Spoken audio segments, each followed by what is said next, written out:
Welcome to bird media. నేను మీ పవన్ కృష్ణమూర్తి. ఇది medico Priyanka కుటుంబానికి కానీ, లేదంటే వారి కుటుంబానికి జరిగిన నష్టానికి కానీ వ్యతిరేకంగా మాట్లాడేటువంటి మాట అసలు కానే కాదండి. బట్ దాదాపుగా ఎవరు చేయాల్సిన పని ఎవరు చేస్తున్నాం అన్నటువంటి ప్రశ్న ఇక్కడ వస్తుంది. కాబట్టి మళ్ళీ ఒకసారి దీన్ని ముందుకు తీసుకురావాల్సినటువంటి పరిస్థితి వచ్చింది. సరే, ఆదిరెడ్డి వాసు గారు రాజమండ్రి ఎమ్మెల్యే 10 లక్షల రూపాయలు ఆయన వారి కుటుంబ సభ్యులకి ప్రకటించారు. ఆ వైద్య ఖర్చులు వాటికి సంబంధించి. తర్వాత ముఖ్యమంత్రి చంద్రబాబు నాయుడు గారు 20 లక్షల రూపాయల ఆర్థిక సహాయాన్ని ప్రియాంక కుటుంబానికి ఆయన ప్రకటించడం జరిగింది. ఇక్కడ డాక్టర్ ప్రియాంక ఎలా చనిపోయారు?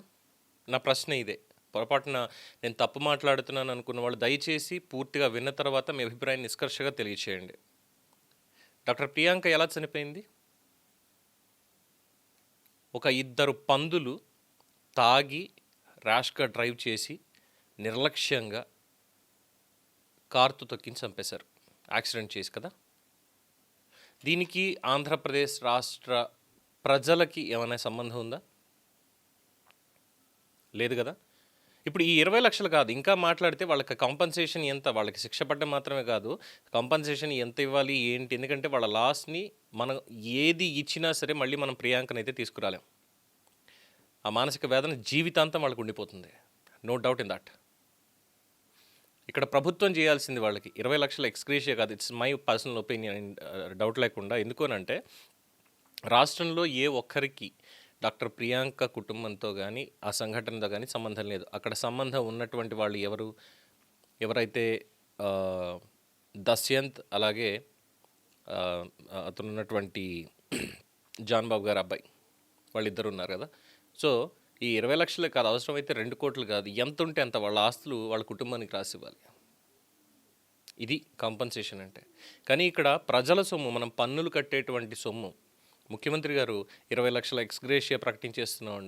ఇప్పుడు ఏదన్నా ఒక ప్రకృతి విపత్తుతో కూడినటువంటి సంగతి ఏదైనా సంభవించింది అనుకుందాం, అప్పుడు మనం అందరూ ఒకటే, మనకు తోడుగా ఉండాలి అనేటువంటి ఒక పాయింట్ మీద ప్రభుత్వం ప్రకటించింది అంటే స్వాగతిద్దాం. No doubt in that, no doubt.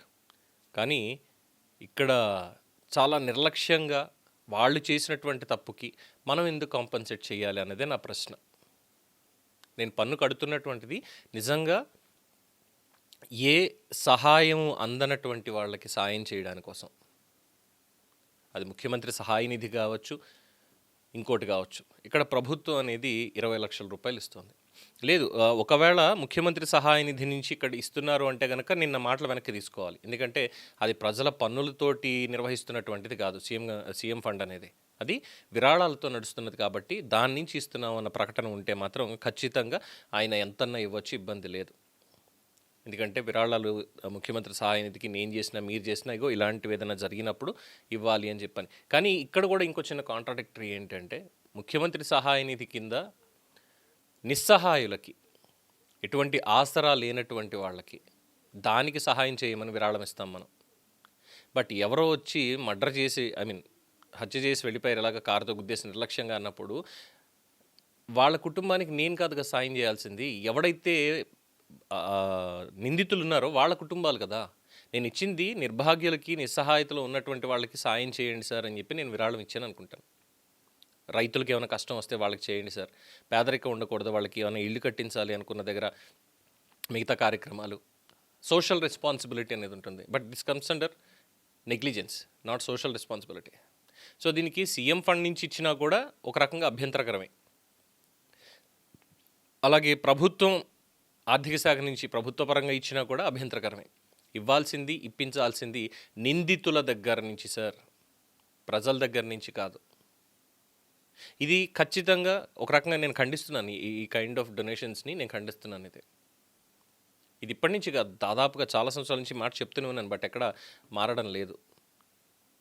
ఆ రోజు విశాఖ స్టీల్ ప్లాంట్కి సంబంధించి ప్రభుత్వం ఇస్తుంది అంటే అక్కడ వాళ్ళకి సంబంధించింది ఏదైతే ఉందో వాళ్ళకి వస్తుంది, ప్రభుత్వం కూడా ఇస్తుంది, ఫైన్, దానికి ఇబ్బంది లేదు. అంతకుముందు వైజాగ్ ఎల్జీ పాలిమర్స్ ఘటన, ప్రజలు పైసా కూడా ఇవ్వక్కర్లేదు, సీఎం ఫండ్ నుంచి ప్రభుత్వమే ప్రకటించింది, 1 కోటి రూపాయలు ఇచ్చేస్తాం అన్నాడు జగన్మోహన్ రెడ్డి గారు. అప్పుడు హక్కు ఎక్కడుంది?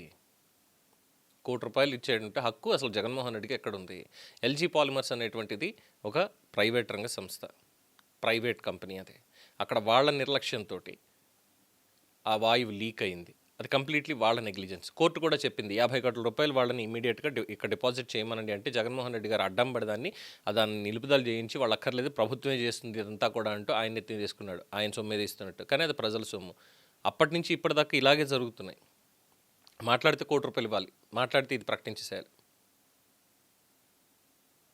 సాయికృష్ణ, పిల్ల Saikrishna Krishnalanka police station case ₹20 లక్షలు ఎవరు ఇచ్చారు?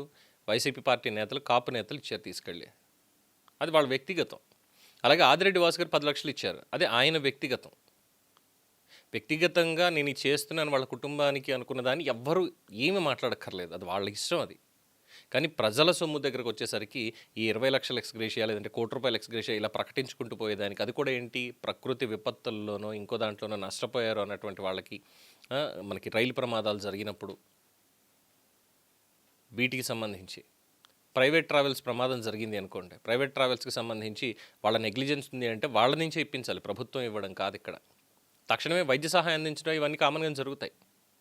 కానీ ప్రభుత్వం చేయాల్సింది ఎవరైతే తప్పు చేశారో కాంపన్సేషన్ అనేది తప్పు చేసిన వాళ్ళ దగ్గర నుంచి బాధితులకు ఇప్పించాలి తప్ప ప్రజల సొమ్ము కాదు. ఇది గుర్తుపెట్టుకోవాలనేది నా పాయింట్. దీని మీద మీ సలహాలు, సూచనలు, మీ అభిప్రాయాలు తెలియచేయండి. చూస్తూనే ఉండండి ది బర్డ్ మీడియా. ఈ వీడియో మీకు నచ్చినట్లయితే లైక్ చేయండి, షేర్ చేయండి, సబ్స్క్రైబ్ చేయండి.